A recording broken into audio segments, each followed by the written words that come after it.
Welcome aboard, it's Captain G to Global War 85's Shining Path 2.2, the US. We're going to start with just minor clarification, housekeeping from last turn when the Soviet ASMs came in and targeted the US fleet. They had one hit prior to taking out the US frigate. Tabletop Tactician rolled for phalanx defense from the cruiser. That only applies if the ship is targeted using a spy satellite, which is not in this scenario.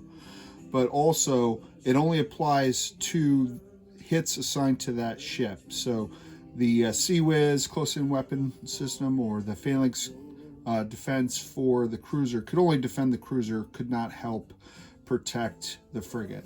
So it missed anyway, so there's no change in our table map state, but just a clarification for those keeping score at home on that rule. All right, so let's go directly into planning phase, global operations. The GRU has successfully initiated an insurrection in Colombia, and the US is responding once again with the CIA.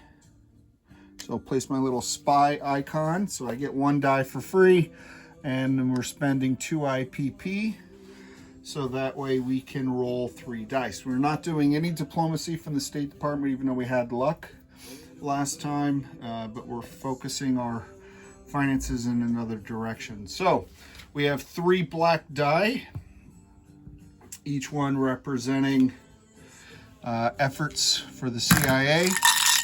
I need a 10 or larger on any one of them to displace this Soviet insurgency. 1, 2, 7. All right, the CIA needs to start rolling different colored dice.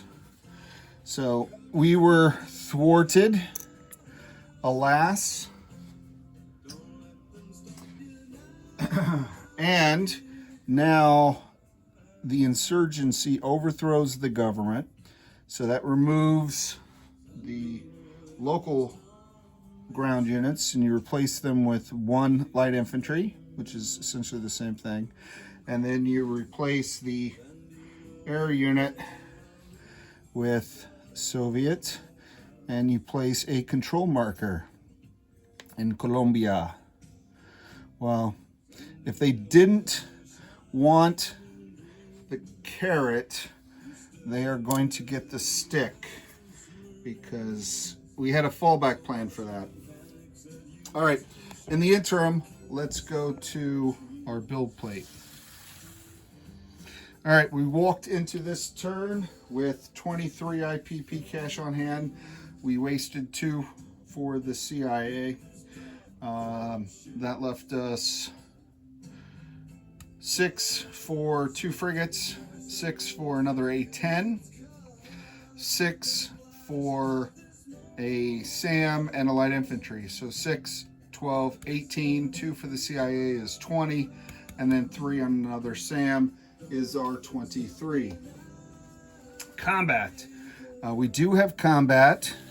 We have 2 now, not just 1, because we are going with our optional attack here, which we would not have attacked had the people just accepted the money and flown our flag. Why do they make us do this?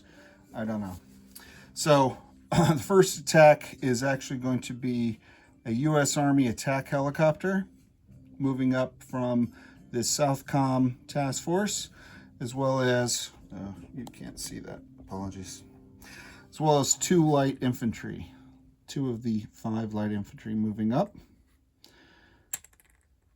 The Soviets have opted to scramble from this airbase in Peru, their fighter, to join in the defense of their newly won colleagues. So that makes the battle even more interesting. So we have, and the cruise missiles being fired from 1, 2, 3. This nuclear attack submarine in A-36.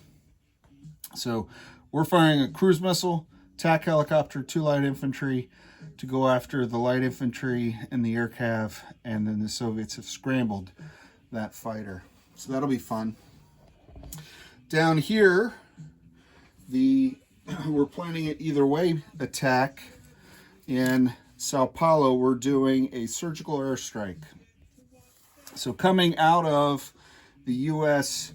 Air Base in Panama, we're sending an A-10 accompanied by 2 fighters, 1, 2 with the 2 sea zones, 3 into Chile, 4 into Buenos Aires, and then with the boost in movement from the airbase, 5, they will land in Sao Paulo. So the A-10 is performing a surgical strike, and then the 2 fighters will be performing SEAD, suppression of enemy air defense, on the Soviet SAM site. So they will not be able to fire first strike, and if we kill it, it won't be able to defend at all. But we're attacking at half value, so it's a 3 each, not regular combat value at 6. Joining in that strike off of the carrier USS America, an A6 squadron is flying 1, 2, and then an F-14 squadron from the Hangman Air Wing was flying escort in case the Soviet fleet scrambled, but they did not scramble. So he will not participate in the battle, but he retires from the airstrike. Okay? So let's take care of Colombia first. Get this out of the way and bring in Colombia. Okay, so first, put the defenders down here and the attackers up here. First is the cruise missile. Cruise missile. This is first strike 5 or less. 2, outstanding. So that will take out the Soviet light infantry, which is super awesome, fantastic. So finally a bit of good news. All right, next. Now, Colombia is mountainous, so the light infantry attack at 2.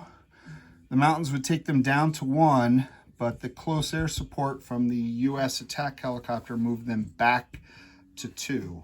All right, and I'll roll, and I need 2 hits now. 2 hits.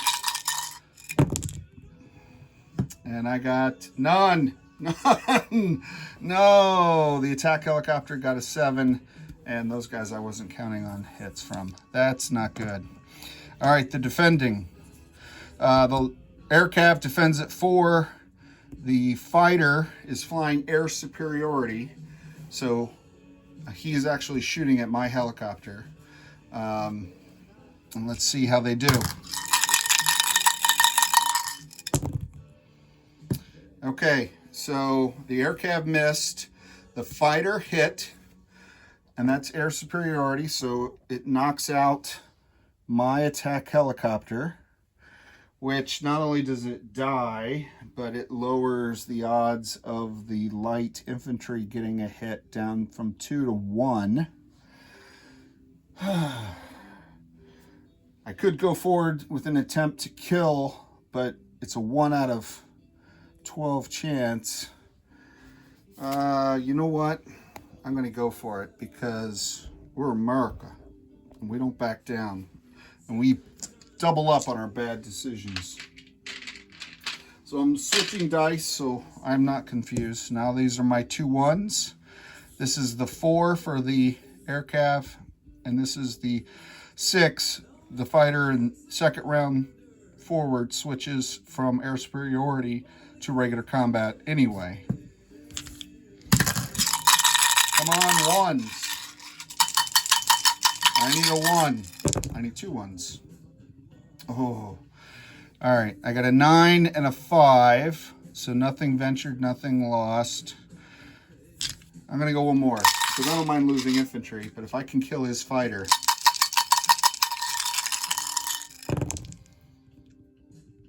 All right, so 6-2, the fighter got a 3, the aircraft got a 10. So clearly the fighter is the hero of this battle.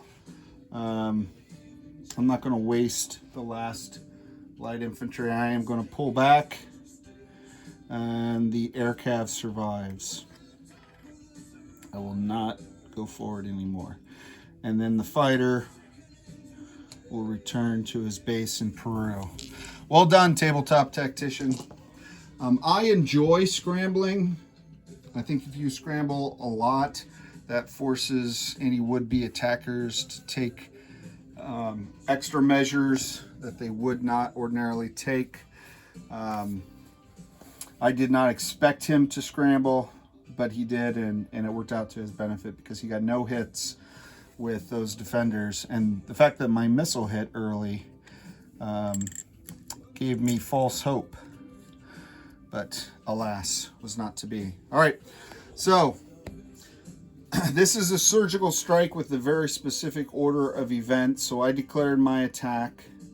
He decided that his SAM was not going to fire AMD, was going to fire at the aircraft, which makes sense.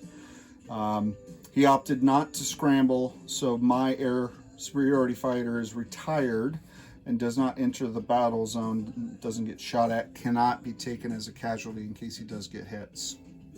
So, first option then, the next step after all of that is rolling seed. So my 2 fighters will each roll at a 3, and if I get a hit, then that takes out his SAM. So his SAM does not get to shoot at my valuable aircraft. All right, 3 or less.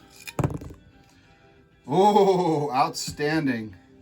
Outstanding. And I'm assuming that was the F-16 with its advanced avionics, as opposed to the, actually is probably the Wild Weasel. But anyway, well done, Air Force. So that takes out his SAM, so there will be no defense, and my 2 strike aircraft will get to roll. Now I took out the normal 7, but you roll at half value rounding up, so let me just roll a 4 to avoid all confusion. So an A-10 rolls at full strength in surgical strike, so it does roll at a 5, and I do get target select, but there's only 2 Marines left, so it doesn't matter. And this is the naval attack bomber. I want a couple hits. Let's kill some Russian Marines.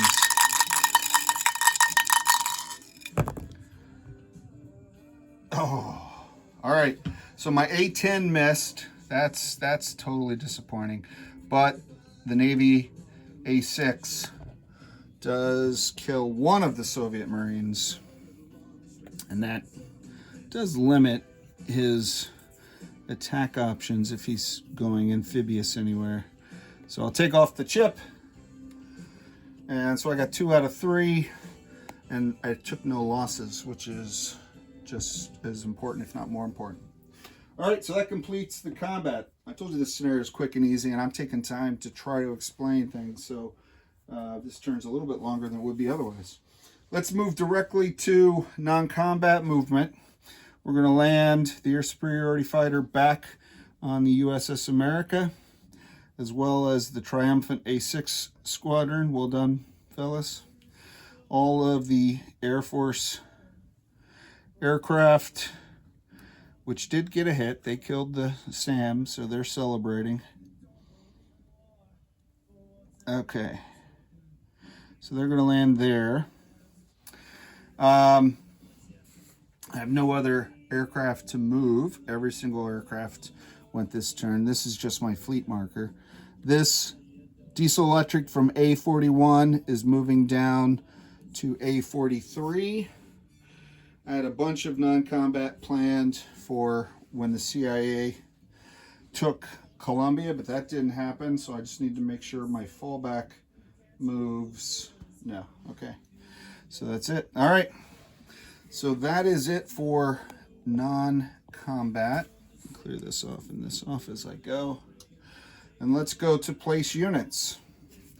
So I had 3 cruise missiles. I was forced to fire 2. Did I fire my cruise missile? I'll check the footage. I don't remember. I think I borrowed the dice for Columbia. I only get 1 shot at it. Let me... 5 or less. This is the cruise missile that I think I forgot to roll with my airstrike. Oh! Excellent. That was worth the cost of admission. I think I killed that second Marine tabletop. You'll audit, as will our many viewers. You'll audit that and let me know. But I think that cruise missile got your second. Outstanding. Got your second Marine there. All right.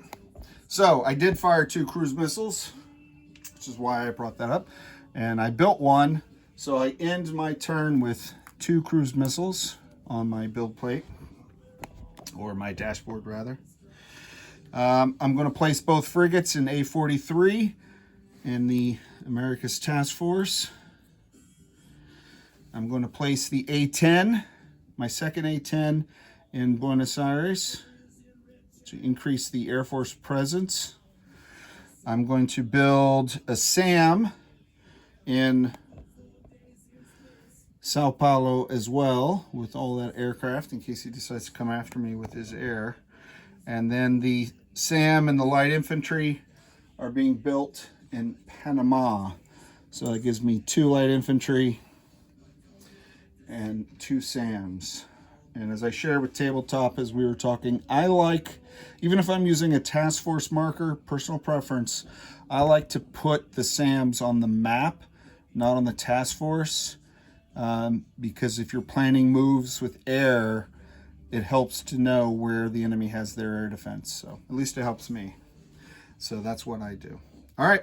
So that is all of my units. We are rapidly closing in on the end of this turn.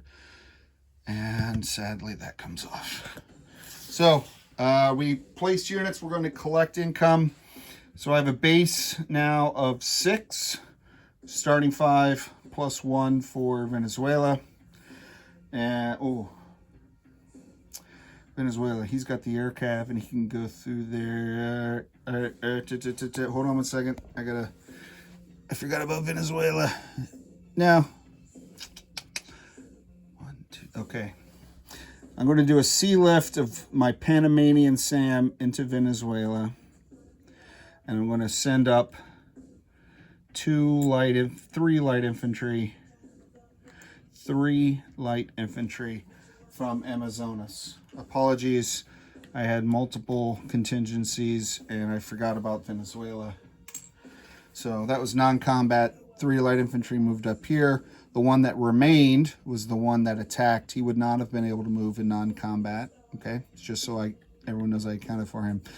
And then the sea lift, and then I built the new SAM. Okay, and I'll do a recap status of forces. I'm glad I caught that before my turn ended. All right, so base 6 and then bonus 17 gives me the same 23. I did not go up because the CIA failed 2 turns in a row. And with that, I will turn it over to Tabletop Tactician for Soviet turn 3.1. It's Captain G, over and out.